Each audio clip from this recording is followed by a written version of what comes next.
nagaan hin jiru. Mootummaan kun yoo nagaa barbaada ta'e dura dhugaa barbaaduu qaba. Kanaaf iyyuu wal'aansoon kun waggaa dheeraa fudhate. Waggaa dheeraa fudhate. Wal'aansoon kun waa'ee lafaati. Waa'ee lafaa, waa'ee lafeeti. Waa'ee lafaa gaafachuun xilaacha nigiggirii miti. Dhugaa dubbachuudha. Nuyi ilmaan keenya eessatti guddatti? Waggaa nuyi buqqaanu. Waggaa 30 dura lakkii naman buqqisinaati warri investii godhuu barbaadu. Oromoon lafa qabaa. Oromoo wajjin inni lafa haa fidu. Jarri immoo horiidhaa fi mashiinii ittiin hojjetan haa fidanii bu'aasaa tirfee argatan jedhan. Hin ta'uu jedhaniitu Oromoo buqqisan. Har'a Oromoon buqqeessu neesseera. Karaarra jira ijoolleen Oromoo karaarra bulti. Dhaqa boolee Mikaayilii ilaalaa. As kunoo jammoo kana gadi bu'aa ilaalaa. Iji isaaniin arguu kana beekaadha. Akka nuyi bannu barbaadu. Abadan areeroo boosaroo himeera. Hin citu hin ciccittaa. Hin badu hin babbaddaa. Babbaddaan farsoo dhuddii badiin biddeena nyaatti badii ga'ee beekee walii wallaaluu didaa'e. Areeroo boosaroo Oromoon hin citan jenne hin citu weede.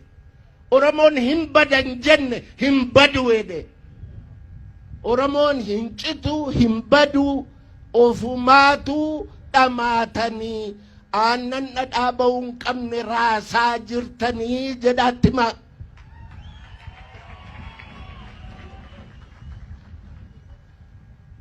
Oromoon lafa duwwaa miti kan inni dhabe. Arraba ittiin miidhaa isaa himatu illee hin dhabe. Hin beeytu amma OMN dhuguma propagaandaa kunoo karaa Somaalee nuyi afaan Oromoo reediyoo dubbatu dura Moqaadishoo irraa dhageenye. Haile Sillaaseen kan inni afaan Oromootiin Harargee irratti faraqaa afaan gaallaa jedhanii calqabanii fi propagaandaa Somaalee ittiin dhowwuudhaaf calqaban malee Oromoodhaaf dhimmamanii miti. Dargiin yeroo dura dhufe Oromoo wanni inni gaafate waa'ee lafaati. Lafti kan Oromoo haa ta'uu, lafti kan abbaa lafaa haa ta'uudha gaafate. Isaanoo maal godhan? Lafti kan mootummaatii jedhan. Mootummaa sanatu kan Oromooti. Argitanii beektu mootummaa Oromoo Itoophiyaa keessatti hin jiru. Takkaan argine. Kanaaf iyyuu Oromoon hirribaa ka'eera. Abadan Oromoon deebi'ee hin rafu.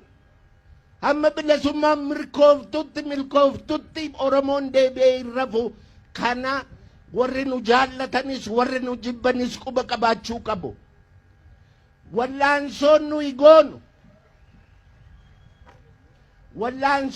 goonu. Wal'aansoon lafaati kana quba qabaadha.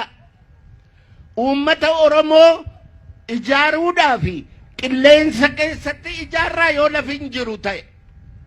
Oromoo uummata kan ijaaran lafa irratti malee qilleensa irratti miti.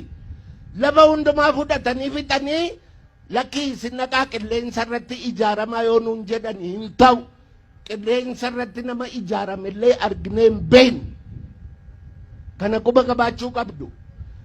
Biyyi kun, lafti kun, dachiin Oromiyaa yoo Oromoodhaaf hin taatu taate abadan alagaadhaaf isin taatu. Kana quba qabaadhaa.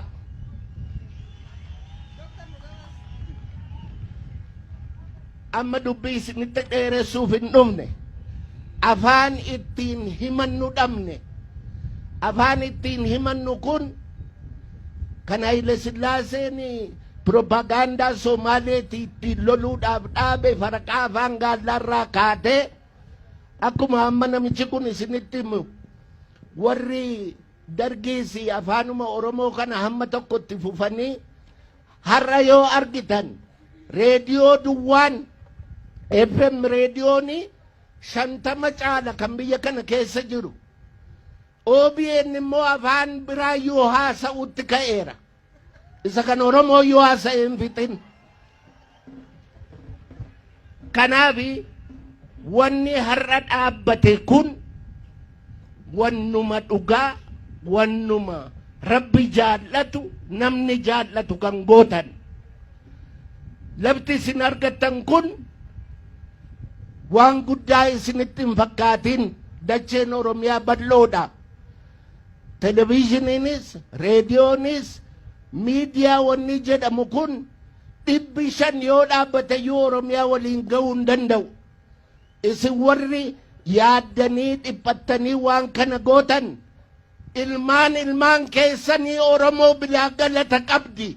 Ilmaan keessaniitiif galata qudhaamneerra. Kana quba qabaadhaa. Isin warri dargaggootaa amma ani isin argaa jiru kun isin warra carraa guddaa qabuudha. Ani ijoollee xixinnoo achii sirbitu tokko amma hoggaan arguu imimmaantu na dhufa. Maaliif jennaan maali gaafa ani umurii ijoollee xixinnoo sanaa ture nama afaan Oromootiin akkana dubbatu utuun argeera ta'e yoona ani eessan gaa jedheetani onneedhuma koo kana gaafataa ture.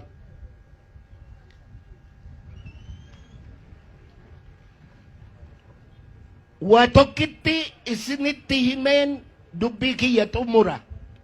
Wannan isinitti himu tokko yoo Oromoon ka'ee haqasaa gaafate warri kun reediyoo FM 99 lafaa ka'anii zaranyaa isiniin jedhu. Zaranyaan isaani. Oromoon zaranyaa miti. Utuu zaranyaa ta'e wanni kun hundumtuu akkana ta'a. Isinuu of gaafadha. Yoo Oromoodhaaf hin ta'u ta'e wanni kun alagaafis hin ta'u immoo quba qabaadhaa fayyaa ta'a.